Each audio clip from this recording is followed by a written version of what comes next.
It was a kind of quiet morning where everything felt just slightly off, where the wind rustled the trees a little too gently, and the sun rose behind a curtain of gray clouds instead of its usual warm blaze. Deep in the heart of the Smoky Mountains, the mist clung low to the ground like it was hiding something. And maybe it was. For 5 years, this wilderness had held a secret. A father and his young daughter, gone without a trace, vanished like smoke into the very mountains they came to explore. No footprints, no calls, no signs of struggle, just an empty trail, and 2 names slowly fading from memory. Back then, the news spread like wildfire. A single father, Mark Holloway, had taken his 7-year-old daughter Lily on a weekend hike, a tradition they started after Lily's mother passed away. Mark had always said the woods were their place to heal, a space where memories could be made away from the noise of the world. But this trip ended differently. They never made it back. Search teams combed every path, every riverbank, every ridge, calling out their names until their voices cracked. Drones flew overhead. Dogs sniffed the ground. Helicopters thundered above the treetops. But not a single clue surfaced. As days turned into weeks and weeks into months, hope began to dry up like puddles after storm. Eventually, their story became one of those quiet tragedies people whisper about in campgrounds. The kind that left more questions than answers. Some believed Mark got lost. Others suspected foul play. A few even whispered strange theories about hidden caves, rogue animals, or things that the park rangers didn't want to admit. But without evidence, the trail went cold. Life moved on. Seasons changed. The forest kept its silence. Until now, on a warm July afternoon, 5 years to the day since they disappeared, a group of hikers veered off the main trail after spotting an unusual cluster of wildflowers on the ridge. The Smokies are full of surprises, but what they found was not something you could brush off as coincidence. Just beyond a sharp drop in a rock face, wedged tightly in a narrow crevice, was something that stopped them cold. At first, it looked like a weather-beaten backpack, dirty, torn in places, covered in moss and leaves. But when one of the hikers reached down and carefully pulled it free, a small, child-sized shoe fell out. Then a water bottle with fading cartoon stickers. Then a notebook, its cover warped with time and moisture, but still intact. Inside the notebook was a name. Lily, written in careful, slanted handwriting that only a child could make. And next to it, a message, faded, smudged, and almost unreadable. But one line stood out in bold, shaky pencil. We saw someone watching us. The hikers froze. The forest that seemed peaceful just moments ago now felt suffocating. The birds weren't chirping. The wind had stopped. Something was off. Very off. They turned around and made their way back to the ranger station as fast as they could. That backpack, that note, it was more than a clue. It was a voice reaching out from the past. And it was about to reopen a mystery that had long been buried beneath time and trees. But this story isn't just about what was found in the mountains. It's about the people left behind. The grandmother who never stopped hanging birthday balloons on the front porch. The classmates who kept Lily's desk empty but decorated every year. And the online sleuths who never gave up on connecting the dots. It's also about what happens when a secret finally claws its way back to the surface, and how one small, seemingly forgotten item can crack open a case that everyone thought was closed. And just when it seems like the pieces might start falling into place, a second discovery turns everything upside down. But we'll get to that. For now, let's go back to where it all began. To the trail where Mark and Lily took their final steps, and to the moment something, or someone, was waiting in the trees. Because the truth, it was never that they got lost. The real story is something far darker, and it's just beginning. Mark Holloway wasn't the kind of man people expected to vanish. He was steady, quiet, a single father who worked long hours at a repair garage and never missed his daughter's school plays, even if he showed up in grease-stained boots. After his wife, Sarah, passed away from cancer, something changed in him. Not in a way people could always see, but in the way he spoke.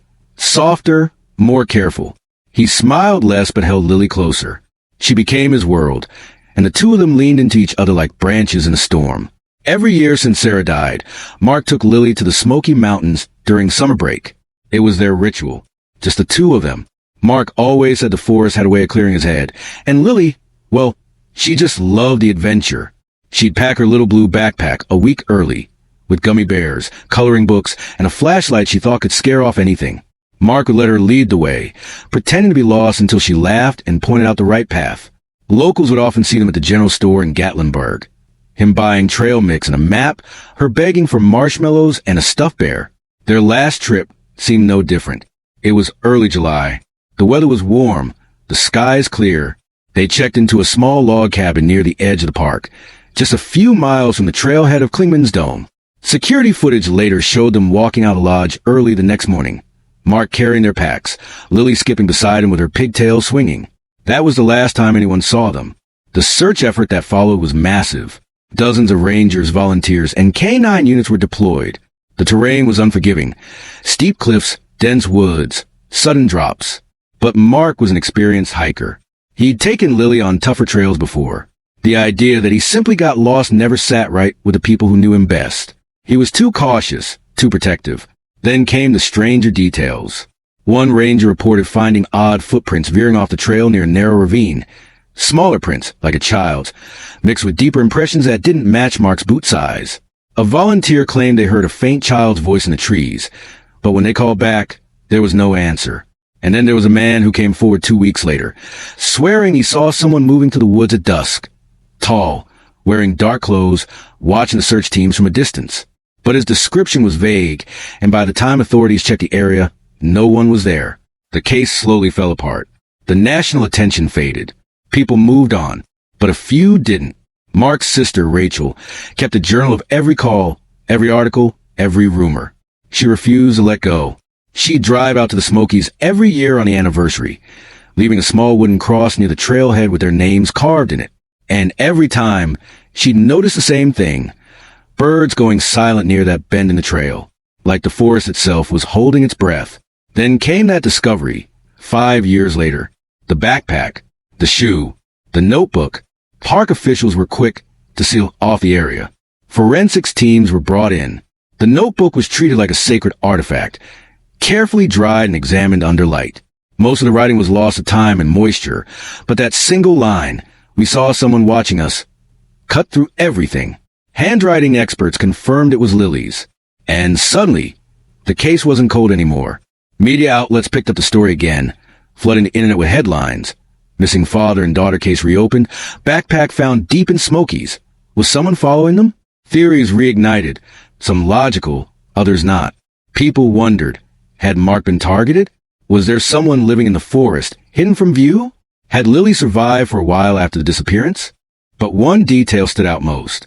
The backpack was found in a place nearly impossible to reach without climbing gear, a narrow crevice halfway down a jagged cliffside. It wasn't a place you'd stumble into. It was a place you'd be pushed or hidden. Investigators began combing through old ranger reports again. One file, long buried in the system, mentioned an unconfirmed sighting of a man camping off-grid several miles south of Clingman's Dome around the same week Mark and Lily vanished. The man was described as reclusive, possibly unstable. He'd refuse to answer questions, and when rangers returned the next day, his camp was gone. Was it connected? No one could say for sure, but it was enough to send a new search team back into the woods. Meanwhile, Rachel received an anonymous envelope in the mail. No return address. Inside was a photocopy of a drawing, a crude sketch of a cabin surrounded by trees. In the corner, a stick figure holding the hand of a smaller one. On the back, one sentence written in messy block letters. Not all the woods forget. She brought it straight to authorities. DNA testing on the paper found nothing, but handwriting experts believed it could have been done by a child. Was it Lily? Or someone pretending to be her? Was it a clue, or just a cruel hoax? Rachel didn't believe in hoaxes. She believed in her brother. She believed he was trying to protect Lily, even in his last moments. And now, she believed someone out there still knew the truth. But just as momentum was building, the investigation hit another wall. The rangers found no new evidence near the crevice. No clothing, no bones. Nothing to explain how the bag got there. It was like the mountain had decided to give just one piece, enough to stir the world, but not enough to close the case. Still, there was something else. One of the hikers who found the bag, Tyler, a 28-year-old from Asheville, told a reporter something strange. He said that as they were climbing down to reach the crevice, they heard something up the ridge behind them. Not an animal, not footsteps, breathing, heavy and slow. When they turned, there was nothing, but he swore the sound followed them back to the trail, fading only when they reached clearing. He didn't think much of it at first, until a week later, he started getting anonymous texts. No number, Just one message. You shouldn't have touched it. He reported it to the police, but they brushed it off as a prank. Still, Tyler hasn't gone back to the mountain since. And here's where things begin to shift. Because his story is no longer just about a father and daughter who went missing. It's about something older, something quiet, something that doesn't want to be found. The Smoky Mountains are full of trails that aren't on any map, places people don't talk about, stories that stay in families, passed down in hushed tones around fire pits, about disappearances, about shadows, about eyes watching from places no one dares to go. And now, that silence has been broken. But what exactly was waiting for Mark and Lily out there? And why, after all these years, did the mountain finally decide to speak? That answer still lies deep in the woods. 2 weeks after the discovery of Lily's backpack, a quiet storm had begun to build. Not in the skies, but in the hearts of those still tangled in the web of this mystery. Rachel Holloway sat in her brother's old garage, the place where Mark used to fix carburetors and talk about camping trips, while Lily played with chalk on the oil-stained floor. She hadn't stepped inside in years, but now she needed to be there. She was looking for something. Anything he might have left behind. Notes, maps, receipts. Answers. The garage smelled like dust and gasoline. Tools still hung neatly on the wall. On the back shelf, she found a small metal box. Inside were faded photographs. Mark and Lily on a trail. Mark helping her roast marshmallows. Lily holding a hand-drawn map labeled Dad and Lily's Adventure Route. At the bottom was a journal. His handwriting was rough but thoughtful. He'd written about trails they'd taken, how Lily was afraid of thunder but brave around snakes, and a brief mention of a man they'd passed one morning during a hike. Didn't seem like a camper. No gear. Just watching us from a ridge. Rachel's hands trembled. She snapped a photo and sent it straight to the park rangers. They thanked her, but she could tell they weren't sure what to do with it. It was years old, vague, but she knew better. It wasn't nothing. While Rachel dug through Mark's past, the park authorities quietly reopened several old files. One of them belonged to a former ranger, Dale Merritt, who had retired early under strange circumstances. Years ago, he reported seeing someone building off-grid shelters deep in restricted areas of the Smokies. When other rangers investigated, they found nothing. After several similar reports, Dale was told to drop it.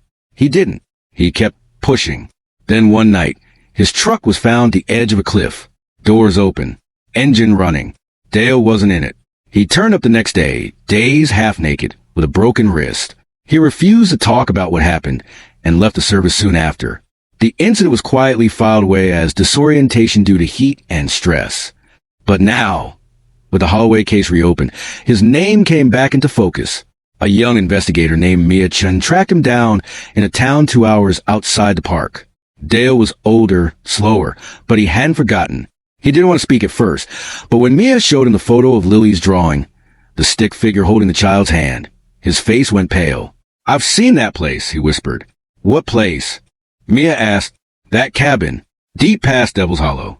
It's not on any maps. Locals don't go near it. I found it once by accident.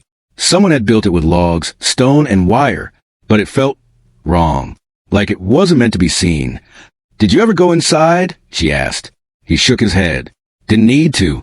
There were bones hanging on the trees outside. Animal, maybe, maybe not. I left and never went back." Mia wanted to push him, but his hands were shaking now. Something about the memory seemed to unravel him. She left with a recording and brought it straight to her supervisor. But like before, it was hard to act on stories and shadows, especially in terrain that dangerous. Still, Mia wasn't ready to let it go. She started working off the books, cross-checking maps, comparing Dale's story with old Ranger patrol routes, analyzing satellite images for odd clearings. One night, she found something strange. A small, rectangular break in the canopy, deep in the forest. Too symmetrical for nature. Too remote for tourists. Meanwhile, Tyler, the hiker who had helped find Lily's backpack, was still getting messages. Some were just dots. Others were coordinates. One led him to a burned-out patch of earth a mile from where the backpack was discovered. In the center of the burn was a rusted spoon. Carved into the handle was a single word: stay. He didn't tell the police. He didn't think they'd believe him. Instead, he messaged Rachel. They met in a diner late one night, both of them looking over their shoulders. Tyler laid out his photos, texts, and everything he'd found. Rachel listened closely. She didn't cry. She just stared at the spoon for a long time and then whispered, "They're still out there." "Who?" he asked. She didn't answer right away. Back in the forest, campers had started reporting strange occurrences again. Shadows moving through the trees, branches breaking at night, whispering when the wind was still. Some chalked it up to imagination. Others packed up and left early. But the stories trickled in and found their way to message boards and forums, reigniting old fears. A growing number of online sleuths picked up on the case again. The hashtag finally started trending. People dissected maps, debated timelines, pointed out inconsistencies. Some believed Mark was running from something or someone. Others thought they stumbled onto private land or something they weren't supposed to see. A few believed the park itself was hiding something. Unexplained disappearances. Reports buried a pattern stretching back decades. But nothing could be proven. Then a new voice emerged, an older woman named Carol, who claimed her brother had also vanished in the Smokies back in 1996. She described a similar situation.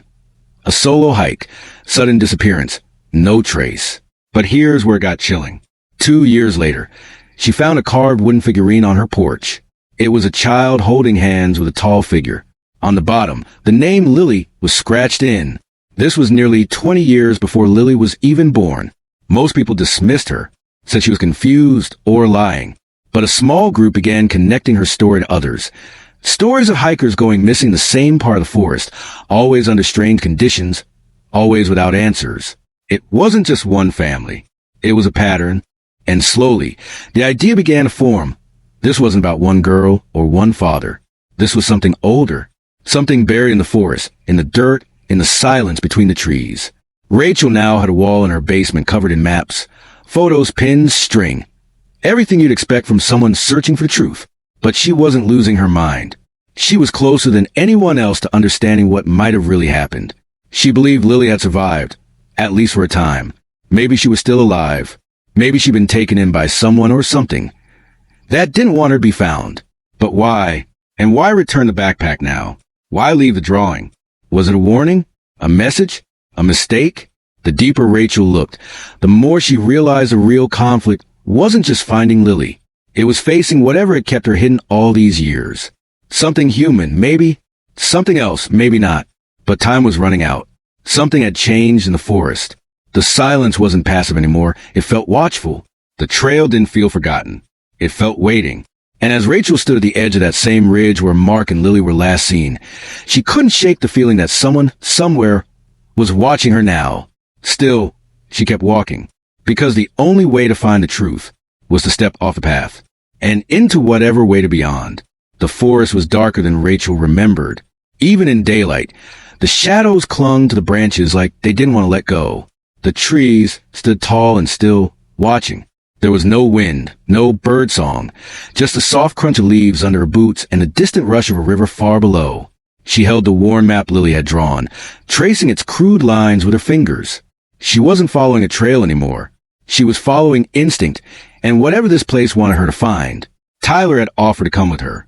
He said he'd been having the same dream for 3 nights now. Lily's voice whispering from the woods, telling him not to stop. But Rachel said no. She had to do this alone. She didn't know why. Only that something in her gut said this part wasn't meant for anyone else. Maybe it was a mother's pull. Maybe it was something else. She passed the old pine split by lightning, the one Dale Merritt had described in his account. Beyond that was a steep incline, almost vertical. She climbed slowly, using roots and rocks to pull herself higher, the backpack digging into her shoulders. At the top, she found it.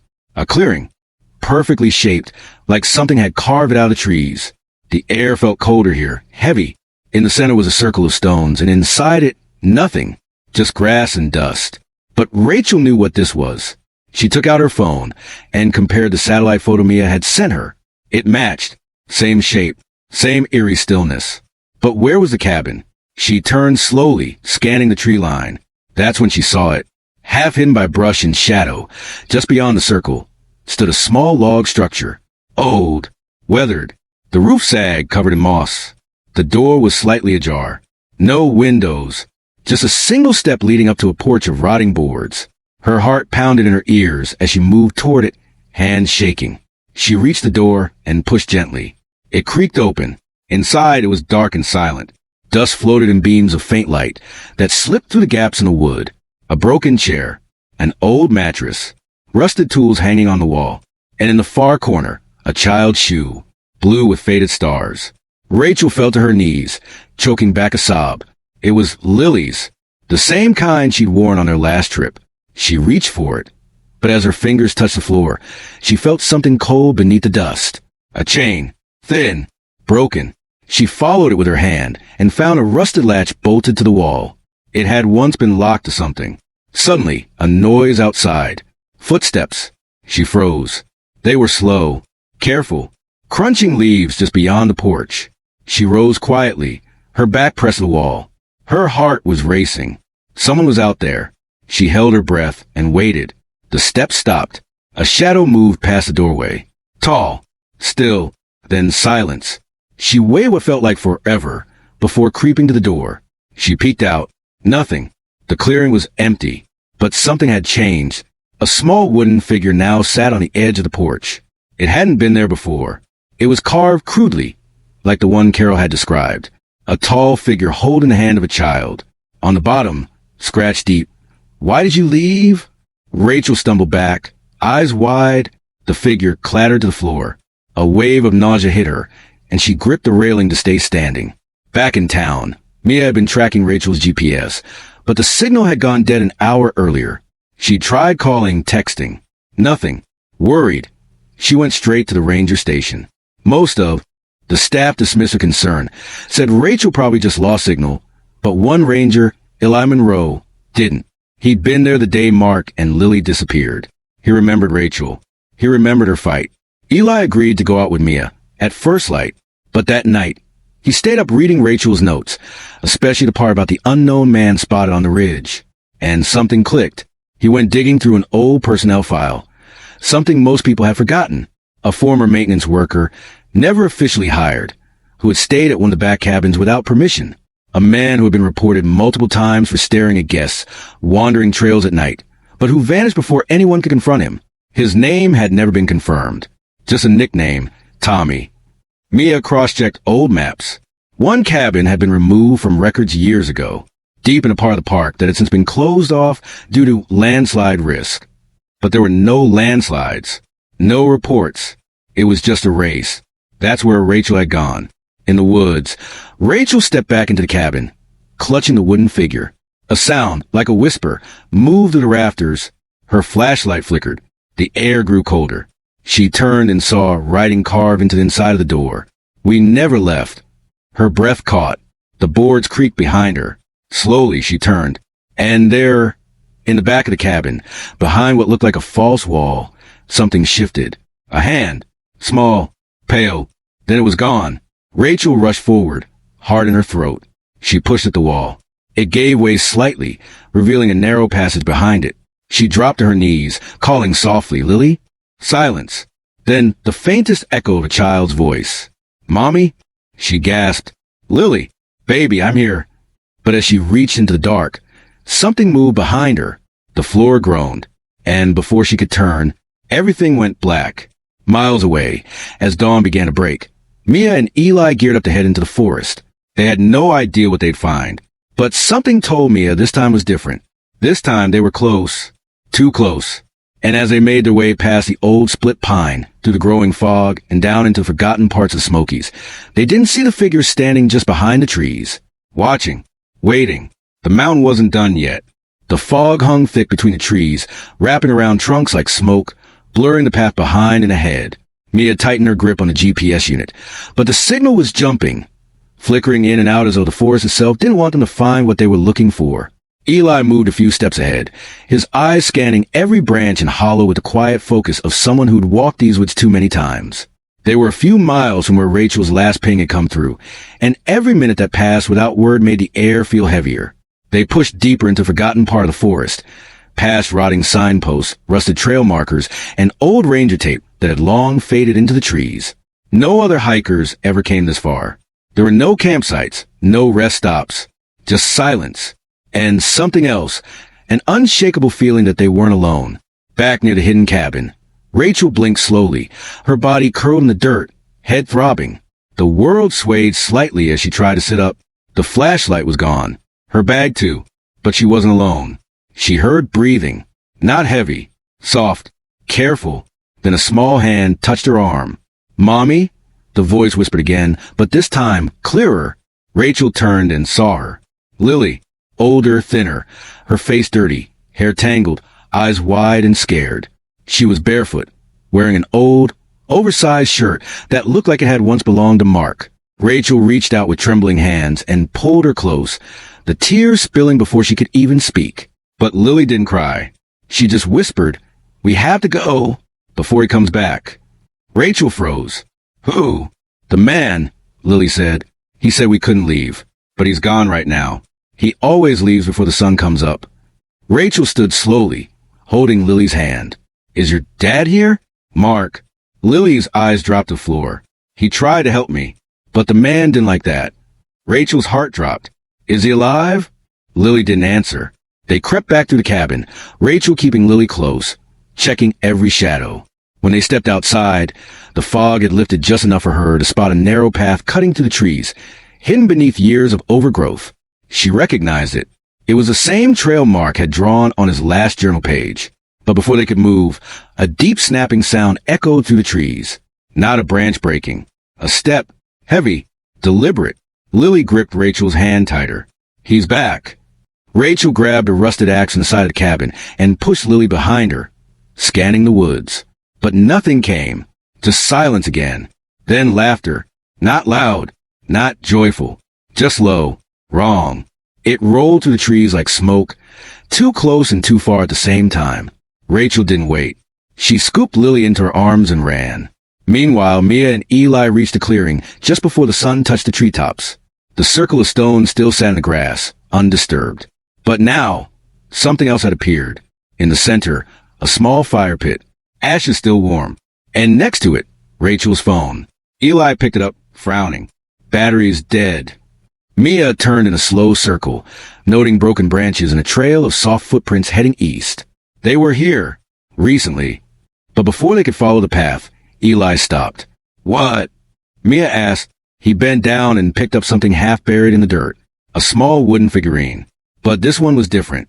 It wasn't a child in a tall figure. It was a woman, alone, carved into the base. She took her. Mia stared at it, her skin going cold. That wasn't here before. Suddenly, her phone buzzed. Signal restored. 1 bar. Then a message. "Unknown number. Don't follow her. It's not what it seems." She looked at Eli. "We're not the only ones out here." They pushed forward, following the faint tracks through the trees. But they weren't alone. In the canopy above them, someone or something was moving, quietly, watching. Shadows flickered where the light should have fallen. Eli drew his knife, motioning for Mia to stay behind him. Back on the trail, Rachel moved fast, ducking under branches, leaping over fallen logs. Lily clung to her tightly, whispering directions. "This way. He doesn't go this far." "How do you know?" Rachel asked, gasping. "Because he scared the other one," Lily said. Rachel stopped. "What other one?" Lily didn't answer. They reached an old wooden footbridge that stretched over a deep ravine. Parts of the wood were rotted, rope fraying, but there was no turning back. As they crossed, a voice called out from the trees behind them. "Rachel." It was Mark's voice. She turned sharply, scanning the forest. "Mark," she cried out. "Rachel, it's me. Come back. Please." It was his voice. Exactly how she remembered it. Calm. Familiar. But something in her gut twisted. Lily pulled at her sleeve. "That's not Dad." "Rachel," the voice repeated. "Closer now. She's not who you think." The last word echoed longer than it should have. Rachel stared across the bridge, then back at the trees. Her heart hammered in her chest. "Keep going," she whispered to Lily, her eyes fixed on the woods. "Rachel," the voice said again. Then quieter. "She's lying." Rachel turned and ran. In the distance, a figure stepped into the light. Not Mark. Not the man Lily had feared. Someone else. Face hidden by shadows. Body covered in old, torn fabric. Eyes just barely glowing in the morning light. And around their neck, a chain. Thin. Broken. Just like the one in the cabin. Rachel reached the other side of the bridge, grabbed a fallen log, and pushed it hard across the ropes. The bridge snapped in two and collapsed into the ravine below, severing the trail behind them. But the figure didn't chase. It just stood there, smiling, watching, and then it vanished into the trees. Rachel collapsed to her knees, holding Lily close. But something in her mind screamed that this wasn't the end. It was just the next part. Because whoever, or whatever, that wasn't alone. And now, something else was coming. Not just from the forest, but from Lily. The forest didn't feel the same anymore. As Rachel and Lily made their way down the winding slope beyond the broken bridge, it felt as if something had shifted in the trees, like the woods had finally exhaled after holding its breath for years. The air was still tense, but no longer suffocating. Birds began chirping again, distant and uncertain, as though even they weren't sure if it was over. Rachel's legs burned, her chest heaved, but she kept going, holding Lily's hand tightly. Behind them, nothing chased. No voices called out. No figures followed. And yet, she knew it wasn't over. 3 miles east, Mia and Eli reached the ravine where the bridge had snapped. Mia spotted the broken planks and torn ropes and knew Rachel had been there. Fresh footprints confirmed it. "They're alive," she said, relief washing over her. But Eli didn't move. He was staring at something wedged between 2 rocks near the edge of the drop. A second wooden figurine. This one was charred, split down the middle, and missing its base. As he picked it up, something about its shape caught Mia's attention. It looked like Rachel, but in her hands, instead of a child, was a mirror. "What does it mean?" she asked. Eli shook his head. "I don't think the message is for us." Back on the trail, Rachel and Lily reached the edge of a dry creek bed, one that led downhill toward a trailhead marked on the old ranger maps. If they could reach it, they'd find a ranger station. Help. Safety. But Lily slowed. She wasn't out of breath. She wasn't tired. She just stopped, staring at the water-smooth stones ahead. "What is it?" Rachel asked. Lily looked up slowly. "There's something I need to tell you." Rachel knelt, brushing dirt from Lily's face. "What, baby?" Lily hesitated. Her eyes didn't look scared anymore. They looked older, wiser, like they had seen too much for someone so small. "That man, the one who kept me, he wasn't the first. He told me he found others. Other kids." Rachel's throat tightened. "What do you mean?" "He said people come here and forget things, that the forest takes things from them. Their names, their voices, even their memories." Rachel nodded slowly. "But you didn't forget me." Lily looked down. "I did, for a little while." Rachel's heart broke, but she forced herself to stay strong. "But then I started to remember," Lily whispered, "because someone helped me." Rachel blinked. "Who?" Lily reached into her shirt pocket and pulled out a torn piece of paper, half a page from a notebook, the handwriting shaky but familiar. Rachel recognized it instantly. Mark's writing. "Lily, keep going. You are stronger than you know. He wrote this." Rachel asked, tears filling her eyes. Lily nodded. "He made him mad. Really mad. That's when he stopped coming to the cabin every day." Rachel pulled her close. "He saved you." But before they could speak another word, a crack echoed from the trees. Not a step. A voice. Familiar. Painful. "Rachel." She stood slowly. It wasn't behind them. It was ahead. And then, from the trees, he stepped forward. Mark. His face was pale, thinner, older, but it was him. His eyes welled as he saw them. "I didn't know if you'd find her," he whispered. Rachel ran to him, arms around his shoulders, sobbing into his chest. Lily joined them, burying her face in his side. "I tried," Mark said softly. "I kept her hidden as long as I could, but I couldn't protect her forever." Rachel stepped back. "Where have you been? Why didn't you leave?" "I couldn't," he said. "Something about this place, it traps you." But it let her go. "I don't know why. I think she broke the cycle." Rachel stared at Lily. "How?" Lily shrugged, confused. "I just remembered." That's when the ground trembled slightly beneath them. Not an earthquake, a presence. The trees rustled in waves, though there was no wind. Mark looked up, suddenly alert. "It knows." "What does?" Rachel asked. "The forest," he said. "It's not just trees and dirt. It's alive. It watches." Before they could move, a low hum began to rise from the creek bed. Then, from the dry rocks, came a shape, tall, wrapped in layers of torn cloth and shadow, eyes glowing faintly. Rachel pushed Lily behind her. "Run." But the figure didn't move forward. It simply raised a hand and pointed at Rachel. "Why her?" Mark asked aloud. And then Lily stepped forward. She looked the figure in the eye. "You kept me here," she said calmly. "But I'm not afraid anymore." The wind whipped suddenly.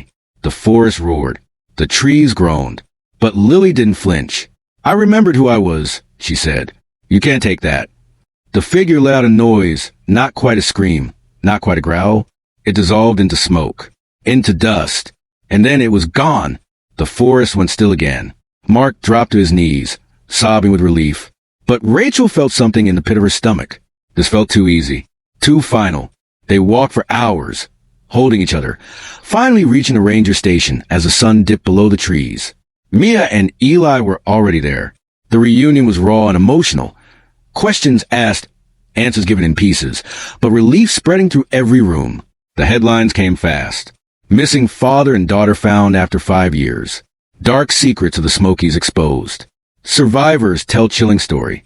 But the final twist wouldn't come until days later. Rachel was unpacking Lily's small bag at the hospital when she found something strange tucked beneath her clothes. A third wooden figurine. New. Unburned. A child standing alone. No names. No carvings. Just a small mirror tied to its hand. Rachel stared at it, confused. Then she looked at Lily, who had just come out of the shower in a fresh gown, smiling, her eyes bright. But for one brief second, Rachel thought she saw something strange in her daughter's reflection. Not fear, not trauma, just a smile. Too calm, too knowing. And then Lily spoke, voice light, almost playful. "Mom, can we go hiking again soon?" Rachel froze for a moment, the wooden figurine still in her hand. The mirror on it caught the soft hospital light and flickered briefly, almost like it had a pulse of its own. She glanced back at Lily, who was now drying her hair with a towel, humming a little song that Rachel didn't recognize. The way she said it, "Can we go hiking again soon?" was lighthearted, but it didn't land that way. It felt like it held something more beneath the words. But Rachel didn't want to push. Not yet. The following week moved slowly but steadily. Lily began to open up more during her therapy sessions. Doctors cleared her of any serious injuries, though they noted the expected trauma signs. Occasional night terrors, reluctance toward loud noises, sudden silences. But there was also something remarkable in her resilience. She never cried when speaking about the cabin. She never trembled when recounting her time in the woods. In fact, the more she spoke about it, the more it felt like she had made peace with it. Mark stayed in a separate wing of the hospital for a few days. After vanishing without a trace for 5 years, his reappearance sparked questions from law enforcement and media alike. But he cooperated fully, and his story matched Lily's in enough detail to convince even the skeptics. His only request was simple. Don't bring him back into the spotlight. He'd had enough of being a headline. When they were finally discharged, Rachel, Mark, and Lily stayed with Mia for a while, away from the press, away from the woods. Life began to slowly resemble something close to normal. Rachel found herself clinging to little routines, making Lily's breakfast just the way she used to, brushing her hair while humming old lullabies, walking with her in the backyard under the open sky, where no trees loomed overhead. But one question still hovered in her mind every night. What really happened out there? The forest had always its stories tied to it. Whispers of people vanishing, strange echoes in the trees, disoriented hikers claiming to lose hours, even days. But none of it had ever been taken seriously. Until now. It was Eli who began connecting the dots. A month after their return, he showed up at Rachel's door with a thin manila folder. Inside were copies of old ranger logs, missing persons reports, and a series of photos from deep archival newspaper clippings. Each report had a common thread: young children disappearing in a specific radius around the old Smoky Mountain trail system. The strange part wasn't that they vanished. It was that, in many cases, they had reappeared, but years later, and always changed. "I think Lily wasn't the only one," Eli said quietly, laying out one photo in particular. It showed a boy, no older than 7, holding the exact same style of wooden figurine with a mirror tied to it. Rachel stared, her heart twisting. The boy's name was Devin Wells. He had vanished in 1983 and returned in 1991. No memory of where he'd been. No idea how he survived. But he left a drawing before he passed away in his 20s. A dark forest with faces and trees, and a single line written in shaky handwriting. It let some of us go, but not all. Rachel didn't know what to make of it. Part of her wanted to close a folder and never open it again. But another part, stronger, knew she needed to understand. In the months that followed, she took Lily on gentle nature walks, always near home, never anywhere remote. And Lily seemed more herself each day. She laughed more, played with the neighbor kids, even picked up painting. Her artwork was colorful, imaginative. Castles and clouds, smiling suns, animals dancing in fields. But every now and then, Rachel noticed something unusual. In the background of one painting, behind a bright yellow meadow, there'd be a shadow that didn't quite fit. A tall shape with long arms and no face. One day, Rachel asked her about it. "Oh, that's just the forest," Lily said matter-of-factly. "It watches, but it's not always bad." Rachel smiled tightly and nodded. She didn't press further. Eventually, Mark moved to a small town outside Asheville. He said he needed to be close to the mountains still, but not lost in them. He and Rachel stayed in touch for Lily's sake, but they both knew the time they'd spent apart had changed them too much to go back to what they were. They respected each other deeply, though. They both survived something no one else truly could understand. The biggest question that never got answered was why Lily had been chosen to come back. Why her, out of all the missing? Rachel thought about it often. Maybe it was her strength. Maybe it was her will to remember. Or maybe it was something none of them could define. Something older than stories. Something that lived in the earth, the rocks, the trees. The last strange thing happened on the anniversary of their return. Rachel and Lily were walking through a small art fair in town when a booth caught Lily's attention. She ran over to a display of hand-carved wooden figurines. They were playful, little animals, cartoon characters, even a few tiny hikers with backpacks. But one, tucked away near the back, stopped Rachel cold. It was a small wooden girl, mirror tied to her hand. She picked it up, hand shaking. The artist, an older woman with gentle eyes, noticed her. "Beautiful piece, isn't it?" the woman said. "I only made one like that, inspired by a dream I had years ago." Rachel looked at her. "Where did you dream it?" The woman smiled. "Somewhere with trees." Rachel bought the figurine and didn't say another word. That night, she placed it on the mantel above the fireplace. As she tucked Lily into bed, her daughter turned and said, "I had the dream again." Rachel sat down beside her. "What dream?" "The one with the path," Lily said. "There are 2 doors now, one open, one closed." Rachel brushed her hair gently. "Which one did you choose?" Lily looked up at her, thoughtful. "I didn't choose yet. I wanted to ask you first." Rachel kissed her forehead, her voice soft. "Choose the one where you feel free." Lily nodded, eyes fluttering shut. "Okay." The room went quiet except for the soft rhythm of her breathing. Outside, the wind rustled the trees, gentle this time. No warnings, no threats, just a reminder that the forest still lived on, watching, waiting, remembering. But now, so did they, and that made all the difference.